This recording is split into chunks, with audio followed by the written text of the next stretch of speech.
News Live. So excited you guys are here today. I've been wanting to get this guy on for a while. You know, he's so busy. He's doing these MCing everywhere. He's doing these huge YouTube channels. So I was able to get him into the schedule. So this is going to be a blast. So if you guys are struggling with building your brand, you want to, maybe you just want to kind of take it to the next level, this is the show for you. So if you have some friends or you have any questions, call your friends into the show, mention them down below, wherever you're watching them from. Even if they can't make it live, they can watch the replay. But I would love for you to, as we're going along today, ask any questions you have of Leslie. I always, say that this is like free consulting. That's why I do this show. So make sure you guys ask your questions, because I want to bring some questions that you have up on screen. And also, the amazing Connor Brown is back. Connor, how have you been? Where have you been at? What's been going on? I'm back. I was gone for a little bit, went back home to Maryland, had a wedding over Memorial Day. Always fun. But fellas, I'm pumped for today, mainly because of this show. It's National Donut Day. All right. Have you gentlemen, indulged in National Donut Day yet? I think Leslie only eats salad. Leslie, I mean, are you still doing like the heavy duty diet, or are you eating donuts now? I eat something, whatever tastes good. I just try not to do too much of it. And okay. I didn't know. You had to tell me this before, because then I would have brought a donut and I would have been eating it now. And this would be so much better if with we a had donut. I know, yeah. Connor, what's up? You're supposed to bring donuts, but oh well. I have already indulged twice today, so I've hit my donut quota for probably the week, I would think. Yeah. No. So you have some great donut shops in Florida. I mean, like, you guys have some like epic ones. Oh, well, I did Chris Stone blueberry cake donut. That is my all-time favorite donut from Dunkin'. It's the best. If you go to Dunkin' today, get yourself a coffee, and they'll give you a free donut. No free pub on that. Dunkin' is not sponsoring this, but right. we do have Voodoo Donut down here, which is awesome. Good. Yeah, so many good places. I feel like I need to expand my donut palette. You guys are saying all these flavors that I've never heard of. Oh yeah, so there's Texas has some good ones. I mean, I went there. Oh, when I went to Nashville, they had one of those cronuts, where it takes like 6 days to make it, and it's amazing. But it was like bacon and maple. Oh my gosh! Oh, yeah. You lost me with bacon. I don't want to. Why would you want bacon in a donut? It's you don't know. You go like, oh, maybe, but then you try it and it's amazing. So anyway. Thank you guys so much for joining us today. I see Dustin's here. We've got Facebook user saying, looking forward to today's discussion. I'm not sure who that is. I don't know why they didn't come through. But, ask your questions as we're going along today, because we're going to be talking about building a better brand, and Leslie's all about that. So I'm going to hit go on the podcast machine, and we'll get started. Connor, you ready? I'm ready. All right, here we go. Hello, folks. Welcome to Social Media News Live. I'm Jeff C., and you're not. And I'm Connor Brown, and this is the show that keeps you up to date on what's happening in the world of social media and more. Now, have you ever found yourself wondering what it truly takes to build a brand that stands out? Now, are you curious about the secrets behind successful brand building? Or maybe you're looking to turn your passion into a recognizable and loved brand? If those questions resonate with you, then you're in for a treat, because today we are thrilled to welcome a guest who has done just that. He's a master of brand building who turned his passion for biology into a globally recognized interactive biology brand. And Leslie's going to be sharing his journey, his insights, and his top tips for successful brand building. So sit back, relax, get ready for an episode packed with insights and inspiration. So let's dive right in. Leslie Samuel, how are you doing today, my friend? What are you smiling about so much? Dude, I just need to take you everywhere with me and just have you introduce me to random people on the streets. That would just be awesome, man. You do such a great job. I was listening to that and I was like, man, I want to know that guy. He sounds cool. So if you guys don't know Leslie, which, I mean, you're going to fall in love with him today if you don't know him. Let me tell you who he is. He has been engaging audience for 3 decades, from playing the piano as a child at his local church in his home island of St. Maarten, to speaking on stage in front of thousands, to engaging millions through his online videos. I'm telling you, he's amazing. I love this guy. If you have never seen him on stage, like if you go to social media marketing world, I mean, he he just focused the attention on what's going on. He's so good at that. So, and by the way, if you go to his website at I am Leslie Samuels, you can actually sign up to get like if you want to have him for your event. You guys need to go do that. But Leslie, thanks, my friend, for being here today because I have so many questions. You are very much welcome. Thank you for having me. I'm excited to be here. But before we move on, I just got to show everyone my pen. This pen here was crafted by an expert craftsman who gave this to me, and it's crafted out of wood. Everybody's like, why is he sharing this? But it was crafted out of wood. There's I don't know if this is bronze or whatever, but there's like piano keys and a guitar fret and like music notes. And this was crafted for me by none other than Jeff C. So when I got his email, like, hey, would you come on the show? I was like, dude, you're the guy that gave me the pen.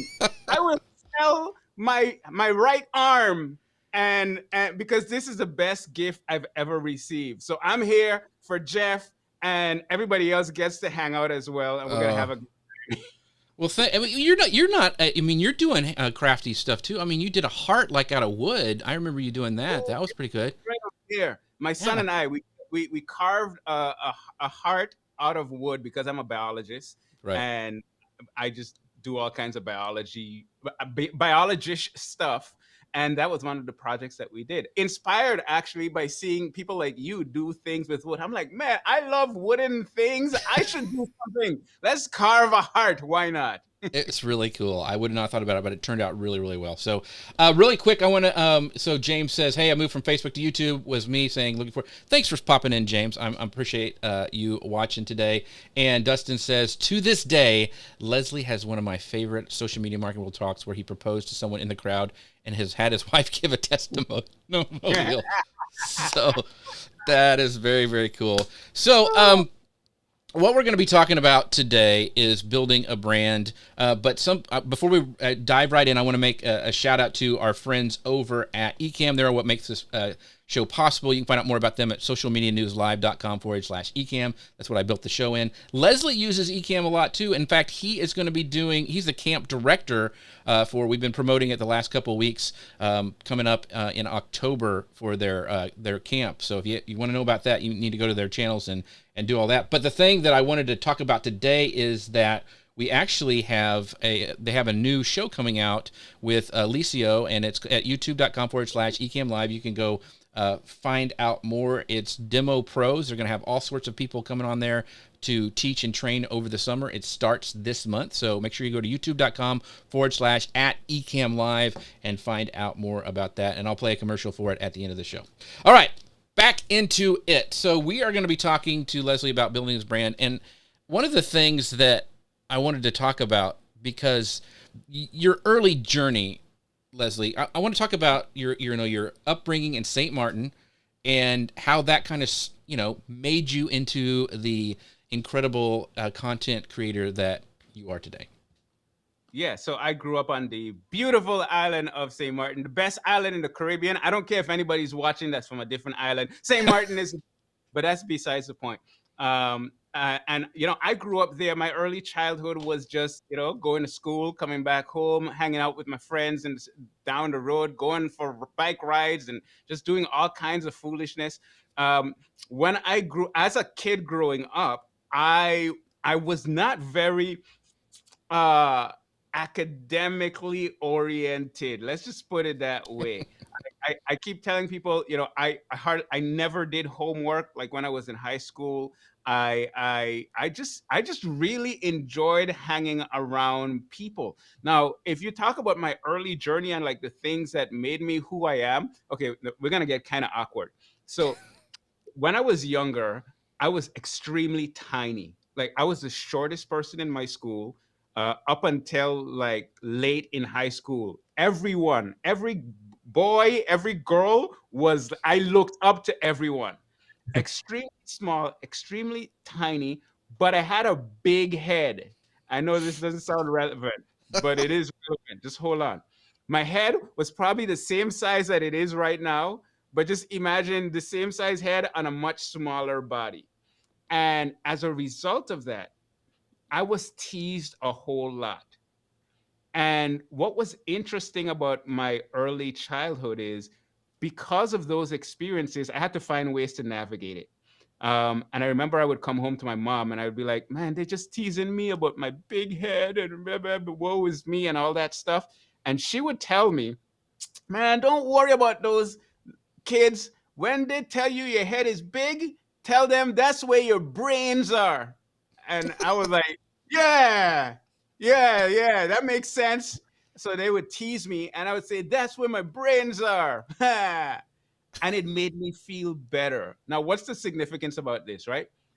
Be- at an early age, I learned to disregard what people say about me, to not care about, people making fun of me, because I literally used to be teased. Like we would have like a free period and my friends would gather around in a circle to see who could make the best jokes about my head. And literally, that's how it was on a regular basis, on a daily basis. And it made me develop some really thick skin to where now, if you ask my wife, she always like, man, you just don't care about what people think about you. And you put stuff out there like it's no big deal. And it's literally because I just don't care what people think about me. I realize that oftentimes when people criticize us, I feel like now I'm going off on some No, you're rant, good. but when people criticize us, it doesn't say anything about me. It says more about them. And I've learned to take what people say with a huge grain of, like, with a ton of salt, because I realize that the value that I have to share is not dependent on what people think of me. It's dependent on the value that I have to share. So it's a lot, like that was a huge part of my upbringing. And as I think back on the things that have made me who I am, that's a big part of it. Mm. That's good. I mean, I don't think you're on a soapbox at all, because I think that sheds light into how you create content, because part of it, the lot of the roadblocks that people have is they don't want to feel stupid, they don't want to look bad online, and that, for the most part, or imposter syndrome, all that stuff. I think that's what keeps people from going to the next level. And you not having that, like you're like, I'm just gonna do it. I think makes a huge difference, and the friction's gone, right?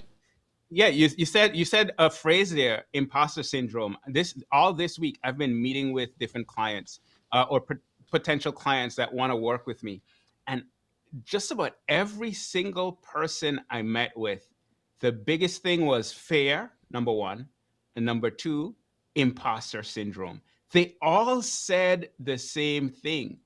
And I've come to realize that it comes from a very interesting place, right? When you care a lot about what people think about you, it's going to restrict what you're able to do. It's going to make you not fully able to be yourself, because you fear that people are going to judge you for what you do. I've been blessed enough to be teased enough to have a mom that brought me up in a way where those things kind of came to me, but then they bounce off. Mm-hmm. And as a result of that, I think it frees me up so much more to just be myself. That's one. But the other part of it is I am fully aware of my own ignorance. All right. So if you tell me I'm ignorant, I'm like, oh, wait, I mean, I could have tell you that. Like, there's so much that I don't know, and I am 100% okay with what I don't know. I'm 100% okay with being wrong, making a mistake, because that's the part of life. I am ignorant. I stand here before you today to tell you that I know some stuff and I'm ignorant about most things. And I'm okay with that. You know why I'm okay with that? Because you are too, and Connor, you are too, and whoever is watching this right now, you are too. Yeah, you know stuff, but there's so much more that we don't know. And when we have that perspective, it frees us up. Like, oh, I made a mistake. Oh yeah, that's what we do. This is how we learn. That's all good.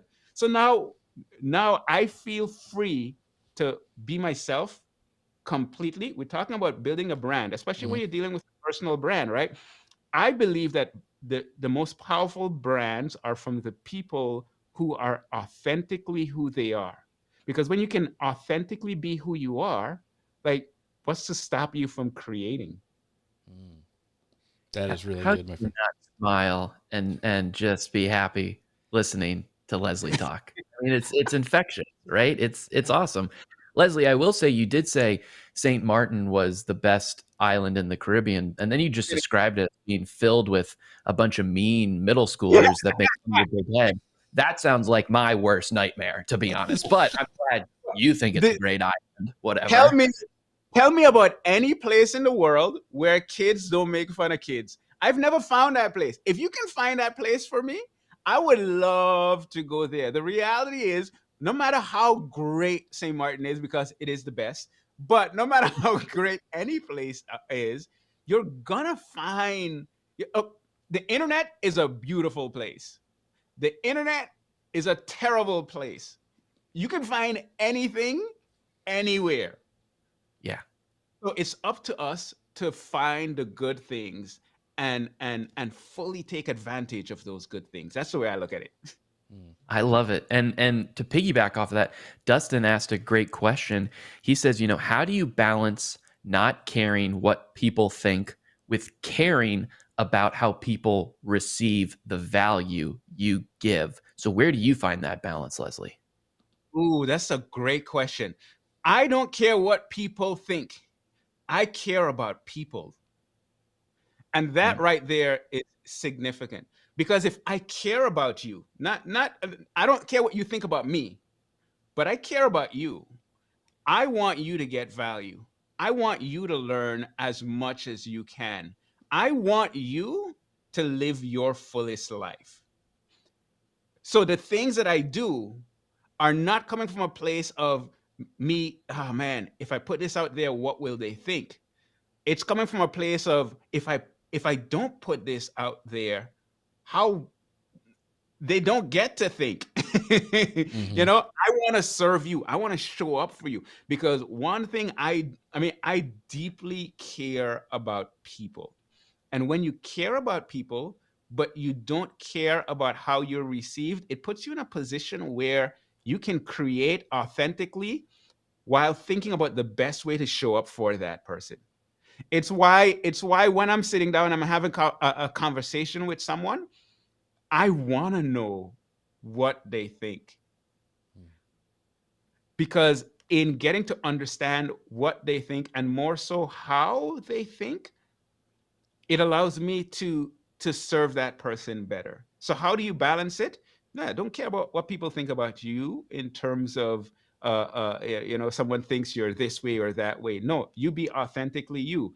But when it comes to what you're doing, do it in a way where you are really and truly authentically trying to serve the person that you're showing up for.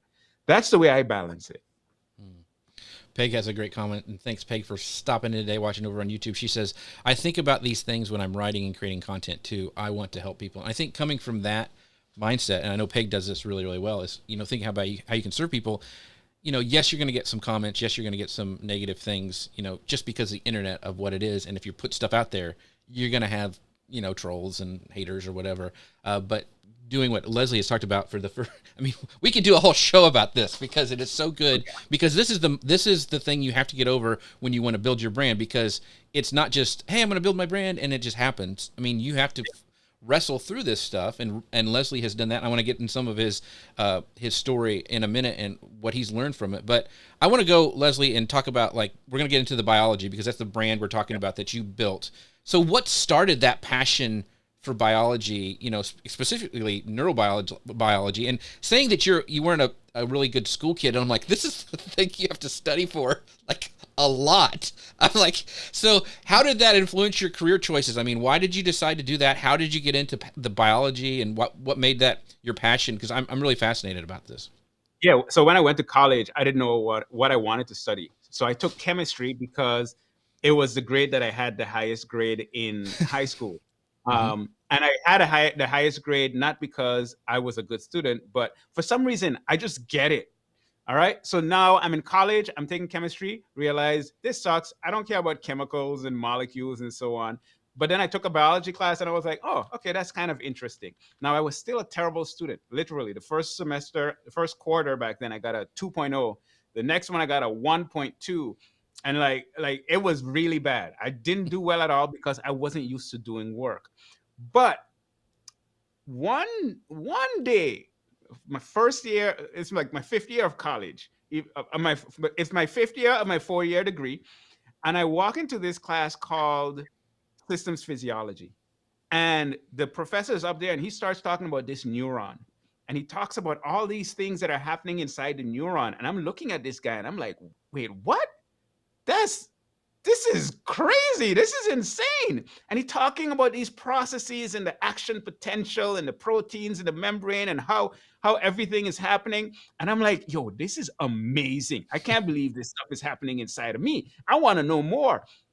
That triggered something to where I just wanted to know more and more about how the human body actually works. So I went off the deep end. I was studying like crazy all of a sudden because now I'm excited.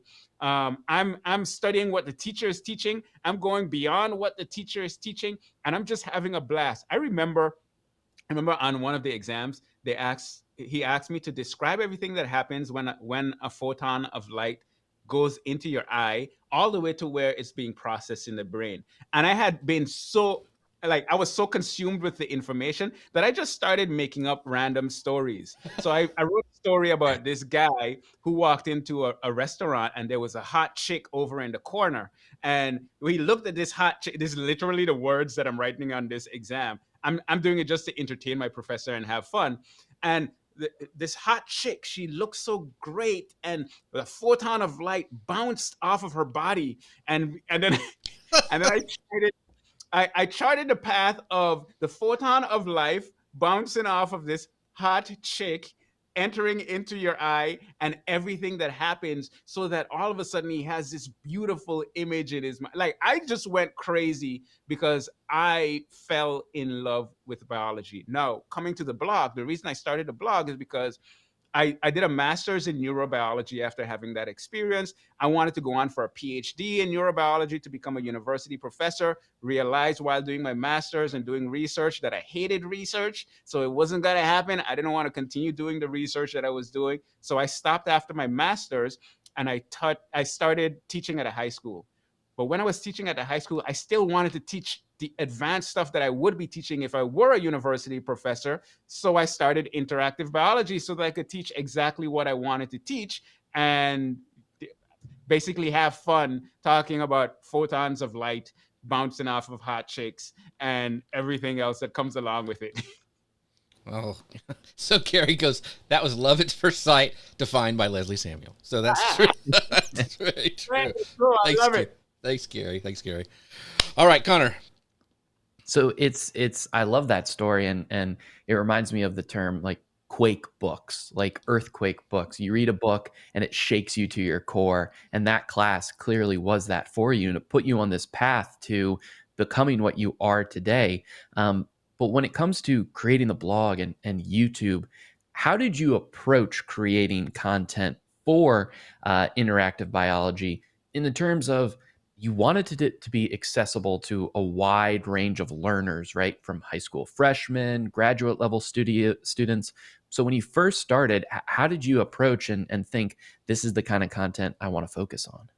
Yeah, so the way I approach the content that I create, because I'm dealing with some really advanced topics. I'm talking about neuroscience and physiology and all these things. But I'm a firm believer that my 6-year-old daughter that's here and out there playing chess right now, she should be able to understand neuroscience. And if she can't understand it, then I'm not doing it right. There are a lot of professors that they try to make things as complicated as possible. I come from it from the perspective of I want to make it as simple as possible. I want my kids to be able to watch it and be like, huh, okay, that makes sense. And then starts up. I remember I have a video about my little kid, my son when he was like 4, talking about how when you eat the food, it goes through your esophagus and down into your stomach, and then the hydrochloric acid and yada, yada, yada. And he's describing this process. Why? Because when you explain it in simple terms, a 4-year-old can understand it. And if you can make it simple enough that a 4-year-old can understand it, guess what? That person that's doing their PhD that missed that section of the class, they can understand it as well. So that's the approach that I like to take. I like to take complex topics, make it simple, and make it fun. Because if I can do that and I can make it so that a little child can understand it, then I cover that entire spectrum. Hmm. I say that all the time too. Explain it to me like I'm 5 years old. It And works. then we usually have to dumb it down for Connor a little bit more. Yeah. But Well, you're talking about your 6-year-old daughter playing chess. I mean, what? That's way ahead of me right now. I just learned to play chess, so yeah, ahead of me too. so I want to kind of wrap this. I mean, back to like building a brand. So when you started your interactive biology channel or Mhm. your brand, you know, the website, the blog, all this stuff, did you set out to be like, okay, this is a brand, this is what I'm going to do? I mean, what was the other than what you just said? Like, I want to be able to explain it in a simple term.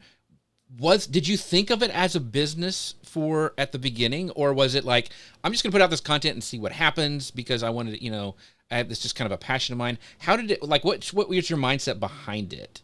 Yeah, I actually approached it as a business because Okay. what happened was at the time I was teaching people about blogging and Hmm. internet marketing and those kind of stuff, and people were always saying, "Yeah, well, you're doing that, teaching people how to make money. You can't do that in something else." And I was like, "Oh, you can't? Well, I'll show you."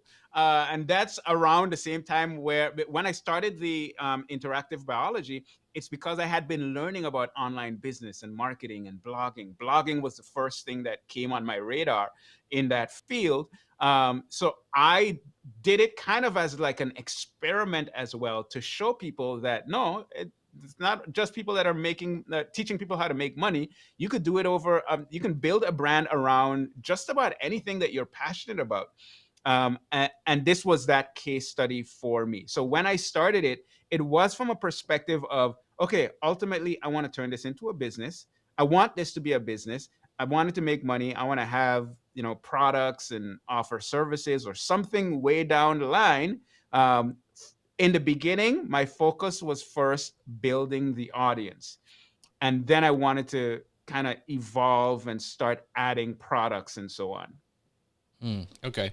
So you mentioned in your when I was doing research that you got your notes from your systems psychology physiological Physio- physiology class from the basis for your videos for the interactive biology that you've been putting Yep. out. So can you tell us a little bit about your content creation process and maybe how you started into kind of what it is now, kind of your journey?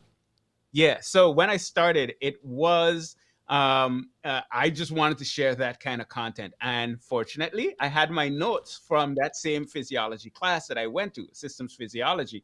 So I literally went to the beginning of my notes were so detailed that I remember going back to the school about 10 years later and my notes were still being handed down from the previous years. They had been using, I wouldn't be surprised if they're still using my notes today in that class. But I took detailed notes. So when it was time for me to start making videos, I just went to the beginning and I started with, what is a neuron and an introduction to a neuron and the same things that blew my mind at the very beginning.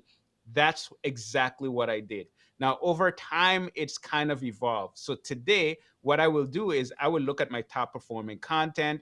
I will do some keyword research. I will try to analyze, okay, if I create this kind of content, it does really well. For example, I know anytime I talk about the cardiovascular system, the circulatory system, those videos are going to do well. Um, Way more than any other thing that I have ever done. So I try to do more of that content because it seems to be what people really want.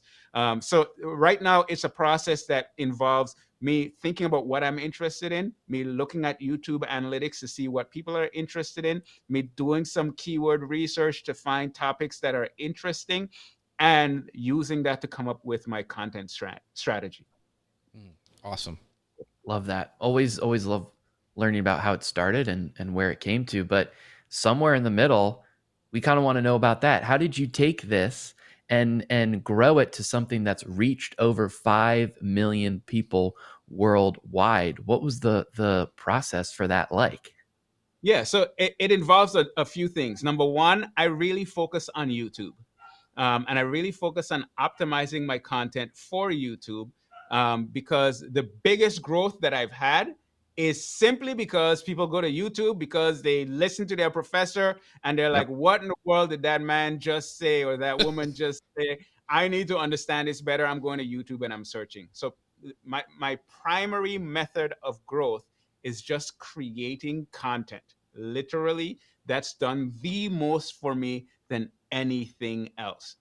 Beyond that, I also create content on other platforms. So I will create content on Instagram. I will create some on YouTube. I've dabbled in TikTok. I'm having a lot of success right now with Instagram Reels. So it's creating my primary content that's on YouTube.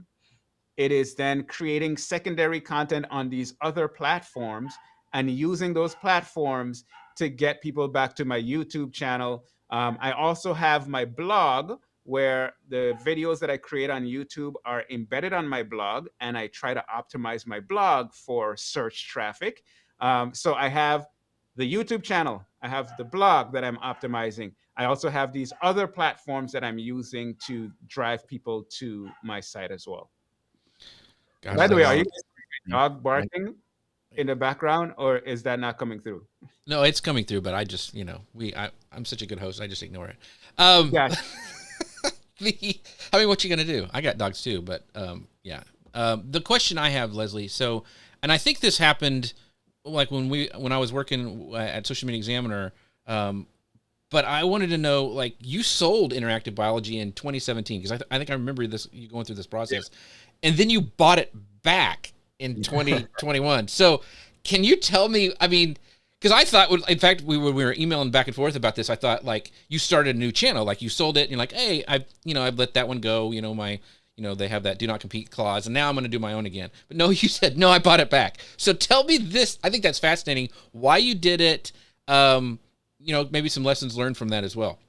yeah. So I while I had been building the biology blog and the biology YouTube channel, I had also been building another part of my business, which is my teaching people about online business and blogging and social media and all that stuff. That one had grown not in terms of numbers of people reached, but in terms of the money that I was making. I was making more money teaching people about online business and doing coaching and that kind of stuff. So I was in a place where my attention was very much split. I was building one business, teaching people about business, and then I'm building another business, teaching people biology. The biology was growing faster in terms of reaching numbers of people, but not in terms of revenue. And the online business stuff was growing not as fast in terms of numbers of people, but much faster in terms of revenue. Mm-hmm. Um, and my attention was so divided that I always found myself like conflicted. What do I work on? Do I work on this? Do I work on that? And I'm actually, or at least I was very enthusiastic about helping people build their businesses where they can work from home, because for me that's been a life changer. It's been a tremendous blessing, and I've gotten so much from it. So helping other people accomplish that was something that I was passionate about. Now, what happened over time was I felt like I was in a place where I needed to make a decision so that I can have better focus. The focus, trying to focus on two, I wasn't focusing on either, and I wasn't doing either of them justice. Mm-hmm. So I had to let something go. And at the time, I decided I'm going to let the biology stuff go and continue to focus on teaching people how to build an online business. That went well for a while. It allowed me to focus, it allowed me to build my business, and things were going great.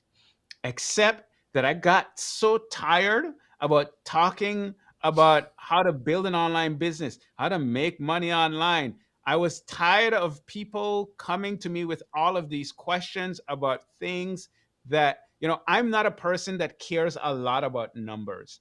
I'm not a person that cares a lot about money. So as someone that doesn't care about those things deeply, to be bombarded with the same questions over and over, and to have so many people that just want more likes and more followers and more things Yeah. that I don't care about, it just got so annoying for me personally. Nothing wrong with doing it, but I got tired of it. Um, and around the same time, my I hadn't done biology in so long that my biology passion was starting to bubble up again. And I'm like, man, I really would like to continue helping people with this because this is it's the thing that I'm more passionate about. And I remember debating for a while, man, should I just start a new biology thing? But I felt led to reach out to the person that bought it because the person that bought it hadn't done anything with it. And she hadn't done anything with it because life. She Mm-hmm. had a completely separate business that she was building as well, and she just couldn't find the time to build interactive biology. Long story short, I asked her if she'd sell it to me. At the beginning of the call, she said no. And then I spoke for a little while longer, and she said, I think the best thing is for me to sell it to you. And I was like, all right, let's do this. And I bought it back. And what I did when I shifted my focus from biology to online business, I did the exact opposite. Shifted my focus from online business to biology, and that's what I'm doing now. Mm. That is just that is fascinating to me. So I appreciate you sharing that with me because, I mean, and I think it's very refreshing to hear somebody who almost felt like, yeah, I made a mistake maybe selling that, or maybe it was where I was at in my journey, or it was just my season. That was my season, and there's nothing wrong with going back and going, you know what, I really like doing that. I'm going to go back to doing that a little bit more. So I think kudos for you, and thank you for sharing that, because a lot of people would not admit I just got it another No, way. no, no. But Remember, I'm the ignorant one. I'm the one that makes a bunch of mistakes, and I'm okay with that. I don't even actually see that as a mistake. I see it as a, a, a journey that I was on, right. and for that, I don't regret doing what I did. I did it because it's what I felt led to do at the time. And later on, when I felt led to go back in that direction, then I made that decision, and it's all good. I'm fully okay with that, and I'm loving what I'm doing right now. I think it's amazing. So, real quick, thinking just kind of like a practical thing, how do you have a schedule? Like, I'm going to be dropping this many videos, a week, a month, or whatever. Like, how? Because it's really, really good. If you haven't checked out his channel over on YouTube, you guys need to go do that at Interactive Biology. He's got his kids involved. They're playing songs. I mean, it's really, really fun. So how often do you drop content? I mean, do you have a content calendar? Like, I'm going to put out this many a week and da da da. I mean, how do you do that? Yeah. I always have a content calendar for the day. Um, no, so that's something- it's literally something that's always changing. Like it's always evolving. I'm not as structured as many other people are. I know people that will tell you I've been dropping content once a week for the last 5 years, and I'm like, that is awesome. You go, boy, or you go, girl. I wish I was that consistent. I am the kind of person that will have a general guideline of how often I want to create content. So, for example, right now, I would like to create two videos every week. But then I'll go through stages. Like last month, I did this thing where I did 30 videos in 30 days, and it was insane. And I don't recommend for anyone to do it. But I did 30 videos in 30 days. It was a challenge that I put myself through because I was going through this course and they challenged me. And when people challenge me, I'm like, oh, you challenging me? All right, I'm gonna do it. So I did that, and it showed me that I could become no that it made me so much more efficient at creating content. And now I know that I can do one video every day. I'm not going to do it, but I will go back now to my two videos a week. Now, what would happen with me is for a while, I do two videos a week. And then for a while, I might do three videos a week. And then, depending on what's going on, I might do one video per week. I might skip a few weeks from time to time. I've not been as consistent as they tell you to be. And I don't think that necessarily helps me, Mm-hmm. but it's the practical reality of the life that I live. There are going to be seasons in my life where I'm traveling or there are going to be seasons where we have a lot going on at home and I don't have as much time.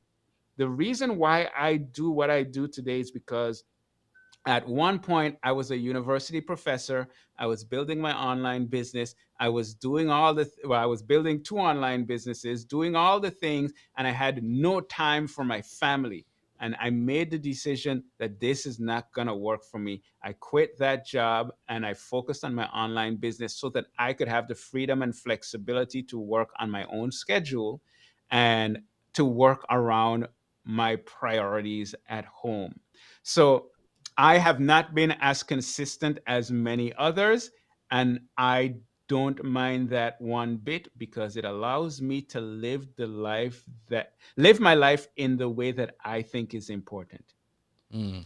So what I'm hearing you to say is you have defined what success means to you and your family, and that's your baseline. That's, it's not going to be these people need to tell you, make X amount of money, you got to have this much content, whatever. But success for me is doing what I'm passionate about and having the flexibility for my family, which I think is awesome. But that's different for everybody, right? I mean, yeah. And the reality is, I I've come to realize that I'm probably not going to grow as quickly as many others. And I'm okay with that. I don't need to have the biggest channel. I don't need to have the fastest growing channel. I don't care. What I do care about is my family. Mhm. I want my family to know that I'm there for them. I want my son, if he's playing a game, to know that I'm going to show up there. I'm going to come there on my little scooter and support him in the game. I'm going to do the things that I need to do at home. And everything else that I do is kind of built around the lifestyle that I want to have and the things that are important to me. That's awesome, my friend. Love that piece of wisdom. Speaking of family, don't forget the Ecamm fam at socialmedianewslive.com/Ecamm. Leslie is a part of that. In fact, I mentioned earlier he's going to be a part of their creator camp that's coming up in October, so make sure to check that out. But also, they have a brand new show. No, well, it's not brand new. It's a brand new season of a famous, popular show. You can find out more about YouTube at youtube.com/@Ecamm Live. It's their demo pros where they have a bunch of people coming on who are expert in their field and teaching you all these different things about Ecamm. So make sure to check it out. It's launching this new season in June. So go there, subscribe to them because it's amazing. And Alicia, we'll probably have him on the show shortly because he's another super smart guy who hosts all of that. So check them out. All right, last section. And gosh, I could talk to Leslie all day. But Connor, I know you had a question. Yeah. And I love that so far it's this kind of full circle thing. It's parting ways, it's coming back, it's learning about what is important to you. And I think that there's so much to take from that. And I have taken a lot from it already, but I'm sure these decisions have influenced both parts of your business. And in particular, when it comes to interactive biology, how has that influenced, Leslie, your approach to engaging audiences? Because you've clearly engaged this audience right here. I mean, I'm hook, line, and sinker. You got me. But Mm. what have you learned from that in engaging audiences, crafting experiences, and how has that helped your personal, coaching business as well? Yeah. So, in terms of engaging audiences, here's what I've learned. Number one, I've learned the power of telling stories. Um, you put something in a story form and you've got people. Like, I could tell you the 5 steps for doing such and such, or I can tell you about the time that I learned a certain lesson. I was having a certain experience, and because I'm telling it to you in the form of a story, you're able to come along on the journey. You're able to identify with the different aspects of the story. That to me has been extremely powerful.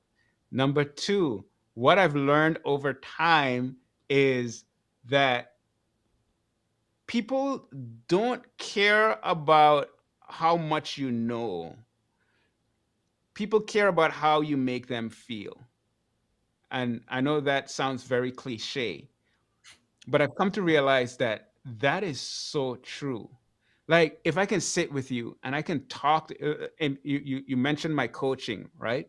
I've been doing a lot of coaching recently, and what I do in my coaching is I listen to people, and I remember I was having an experience this week where a guy and a prospective coaching client, we were on a call, and he said some stuff, and he was really struggling with some things.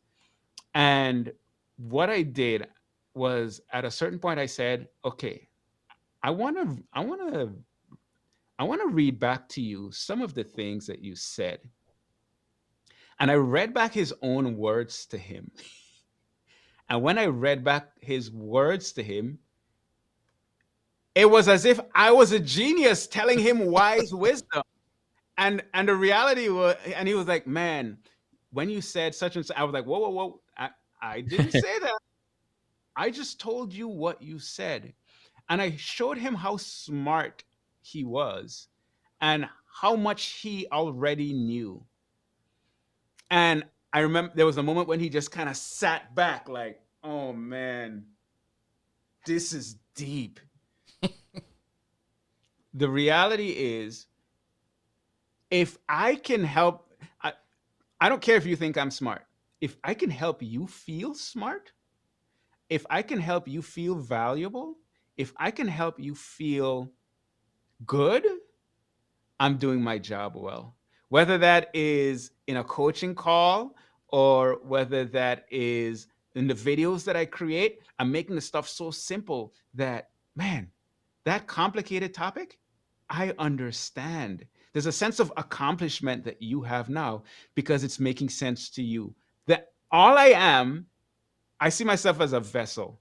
I see myself as a tool that you can use for you to gain understanding, a tool that you can use to bring you to a place where you are smiling when before you were sad.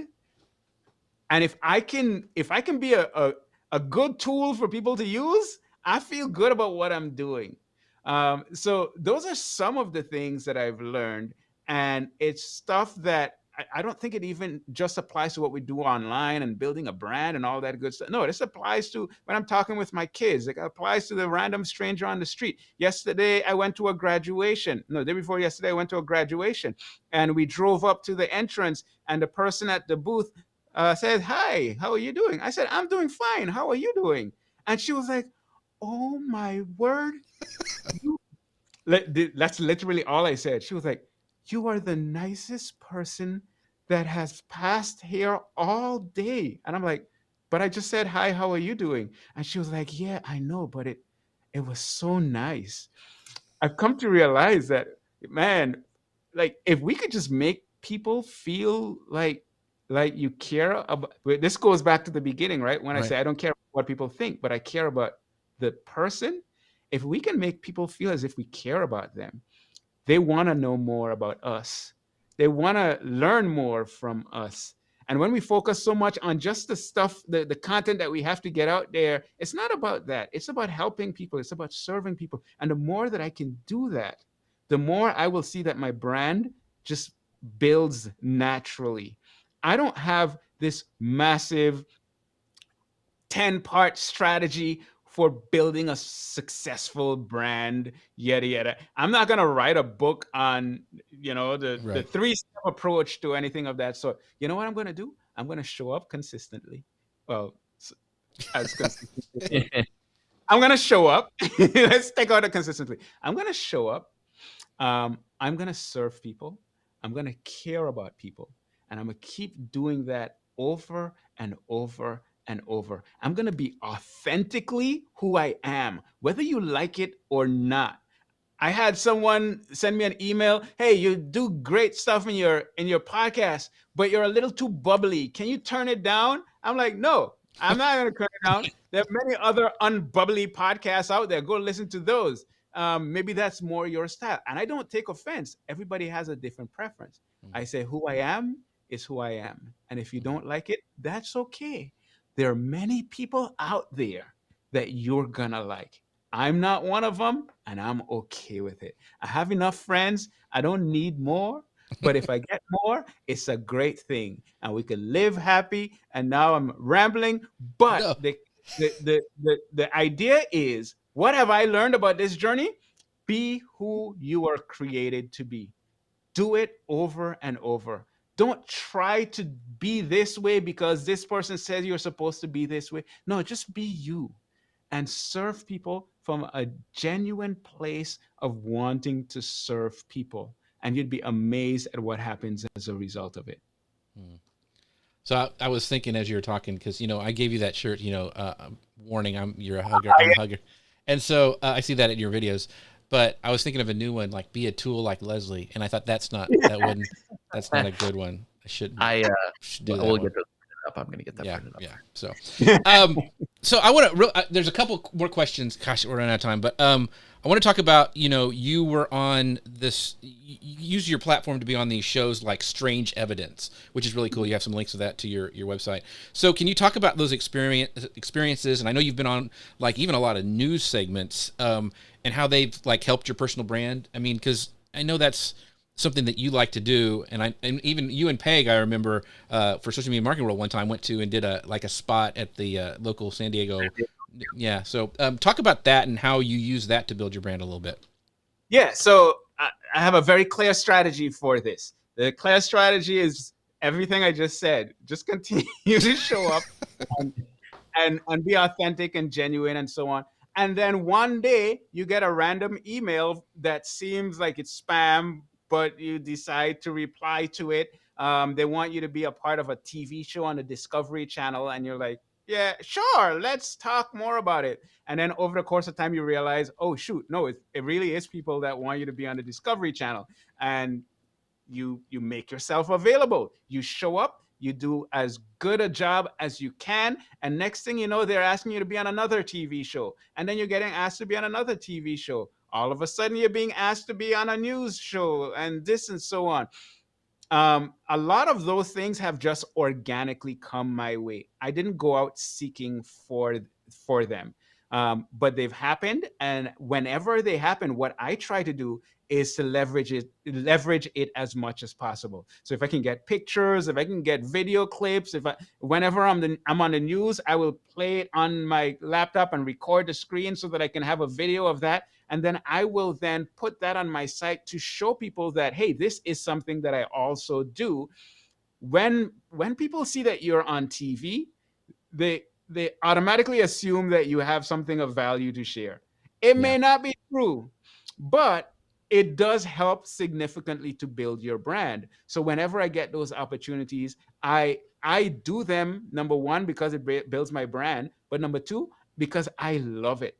I love being in an environment where you have a bunch of people that are responsible. I create videos in my little home office here, and then you go there and you're in a studio and there are a bunch of people around and telling you what to do and giving you the words to say. So you don't even have to be smart. You just have to be able to read and act smart. Um, it's really cool to see how those things come together, and you learn things about how they come together that you can take into what you're doing to make what you do better. So it's just been an overall neat experience for me. That's awesome. Yeah, awesome. I just thought it was fascinating. So this next question, Connor, take it, because I want to make sure we get it to it. So go ahead. This is a cool one. We're going to shift gears a good bit. We love talking about AI here on the show.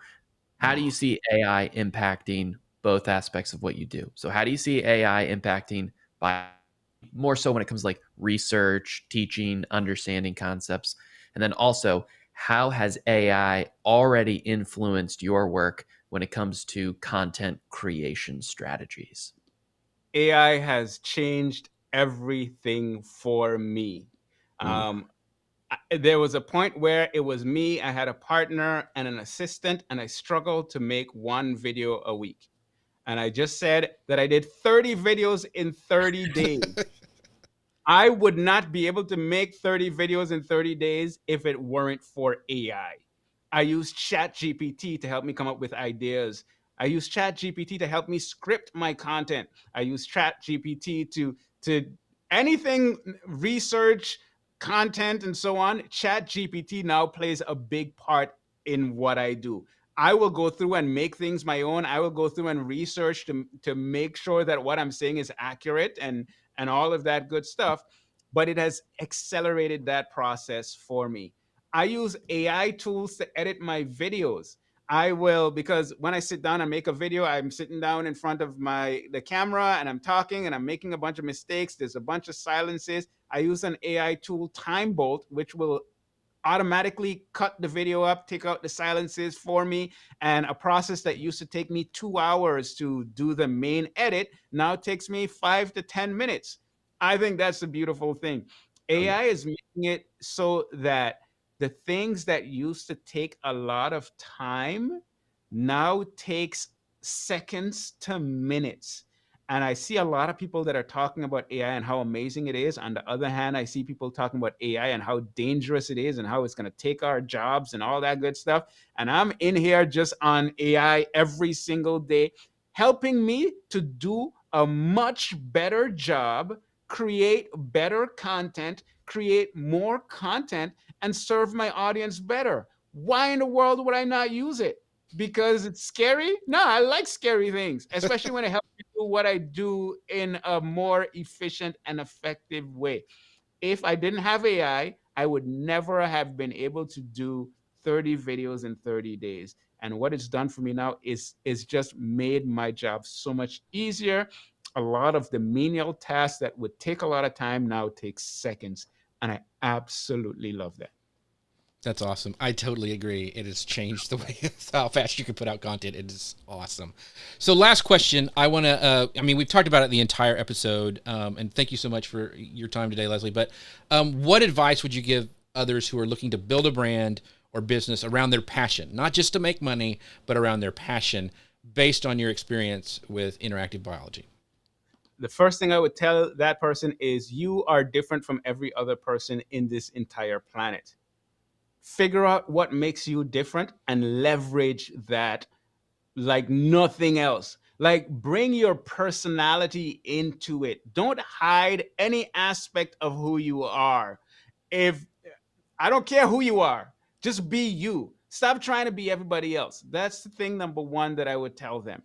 Thing number two, I would tell them to decide how you want to use tools beforehand and don't let the platforms decide for you. The reality is, if I were to let Instagram decide how I'm going to do Instagram content, I'm going to be on Instagram all day, every day, creating reels and creating stories and doing this and doing that and doing that. And I'm going to be addicted to this stupid app. The way I look at it is, I see Instagram as a tool. How am I going to use Instagram to accomplish the specific goals that I have? And how am I going to eliminate it from all other aspects of my life that are negative? All of these tools, I feel like this wasn't the question, but it's something that Go ahead. Go ahead. it's still very important to me. All of these tools are tools. Figure out how to best use those tools to bring out your content and your personality and who you authentically are. Don't be don't be running around like a chicken without a head trying to chase all these new things that people say you got to do. No. You figure out what you want to accomplish and you do the best that you can using the tools that you have to put your content out there. Serve people authentically, do it as consistently as you can, and focus on making the world a better place. That's gonna be my tip. One more quick tip. Yeah. Treat it as a business. Like if you're really trying to do this, treat it as a business. In other words, think about everything from the content that you're going to create to the products that you're going to create and what that entire journey is going to be like. Because when we don't take it seriously and we don't treat it like a business, it doesn't accomplish what we want it to accomplish. That's awesome. Our friend Gary Stockton says, "Exacto mundo, Leslie." So yes, he is totally great. So if you haven't told, Leslie is super positive. He's a great person to follow. Even if you don't know anything about biology, you need to go follow that channel. But Leslie, I want to have a real quick where you tell people where they can find you, all your stuff, list your blogging, your EMC, your MC stuff, all that. Let them, and your podcast. Let them know where they can find you. Absolutely. For biology, it's right there on the screen, interactive-biology.com. For everything else, I am lesliesamuel.com. You can find out more details there. Awesome. The unsinkable Connor Brown. Connor, where can people find more about what you do and what you have to offer? Yeah, if you're looking to plan any Disney trip or whatever you want, Disney, Universal, I'm your guy. Head over to wdwopinion.com and you can follow me at wdwopinion across social channels. Awesome. I'm Jeff C., and I'm so excited you guys are here and watching that. Thank you so much to Peg, for Jim, Dustin, Gary, all the people who show up every week. Appreciate Leslie for being here. Gosh, I just learn so much every time I watch him or talk to him. He's just a great guy. Appreciate our friends over at Ecamm for sponsoring the show. You can find out more about them at socialmedianewslive.com. Don't forget about their new their new season on YouTube. Go check that out over there. And with that, we'll see you guys next time. Bye, everybody. Ecamm fam, you already know what time it is. It's summer 2023. And what do we do every summer? We turn up with the Demo Mode Pros.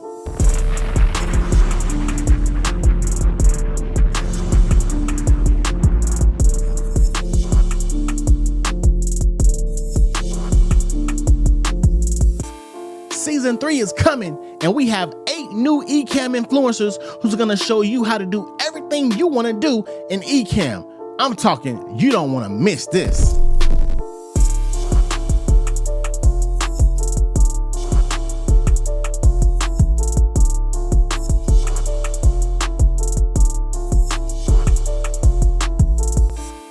Every new summer, there's always tons of new features. So if you wanna learn how to level up, you might want to tune in. Ecamm fam, let's take it to live demo mode.